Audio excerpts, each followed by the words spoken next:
প্রতি বছরের যেটা হয় যে বর্ষা শুরু আগ মুহূর্তে কিন্তু বঙ্গোপসাগরে একটা লঘুচাপ তৈরি হয় এবং এটা পরবর্তীতে ঘনীভূত হয়ে নিম্নচাপ বা কখনো কখনো অনেক সময় ঘূর্ণিঝড়ের রূপ নেয়। এরই ধারাবাহিকতা কিন্তু গতকালকে একটা লঘুচাপ তৈরি হয়েছে উত্তর পশ্চিম বঙ্গোপসাগর এবং তৎসংলগ্ন এলাকায়, এবং এটি আজকে কিন্তু আরও ঘনীভূত হয়ে সুস্পষ্ট লঘুচাপে পরিণত হয়েছে। এই লঘুচাপের প্রভাবে বাংলাদেশের সমুদ্রবন্দর, উপকূলীয় এলাকা এবং উত্তর বঙ্গোপসাগরে ঝড়ো হওয়ার আশঙ্কায় কিন্তু আমরা আমাদের 4টা সমুদ্র বন্দরকে 3 নম্বর স্থানীয় সতর্ক সংকেত দেখিয়ে যেতে বলেছি। এবং এখানে বলা হয়েছিলাম যে আজকে সকাল 10টা থেকে পরবর্তী 72 ঘন্টার মধ্যে খুলনা, বরিশাল, চট্টগ্রাম এবং সিলেট বিভাগের কোথাও কোথাও ভারী থেকে অতি ভারী বর্ষণ হতে পারে।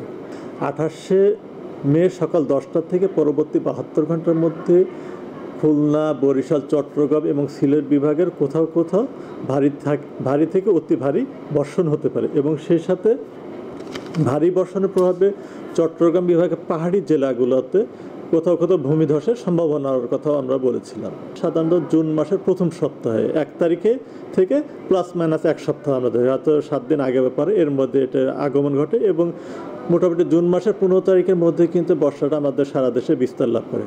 তো এবার যেটা দেখা গেল গত 24 তারিখে বর্ষাটা আমাদের কক্সবাজার উপকূলে এটা বিস্তার লাভ করেছে, এবং 26 তারিখে দেশের পূর্বাঞ্চল অর্থাৎ ময়মনসিংহ, সিলেট, বরিশাল, চট্টগ্রাম এবং ঢাকা বিভাগের পূর্বাঞ্চল কিন্তু এটা অলরেডি বর্ষাটা বিস্তার লাভ করেছে। এবং 2009 সালের পরে কিন্তু এটা প্রথম একটু অ্যাডভান্সে বর্ষাটা বিস্তার লাভ করেছে।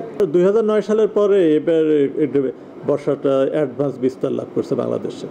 এখন পর্যন্ত যেটা দেখা যাচ্ছে যে এই স্পেলটা অর্থাৎ লঘুচাপ বা নিম্নচাপ আমরা যেটা বলে, এটা তো ওঠার সময় কিন্তু বৃষ্টিপাতে সারা দেশে ভারী বৃষ্টির আশঙ্কা আমরা করছি, এবং বৃষ্টি হয়ে যাওয়ার পরে এই নিম্নচাপটা শেষ হয়ে যাওয়ার পরে বৃষ্টিপাতের এটা আবার কিন্তু কমে আসবে। কিন্তু এই ঈদে জামা জুতো অ্যাক্সেসরিজের ডিসকাউন্ট।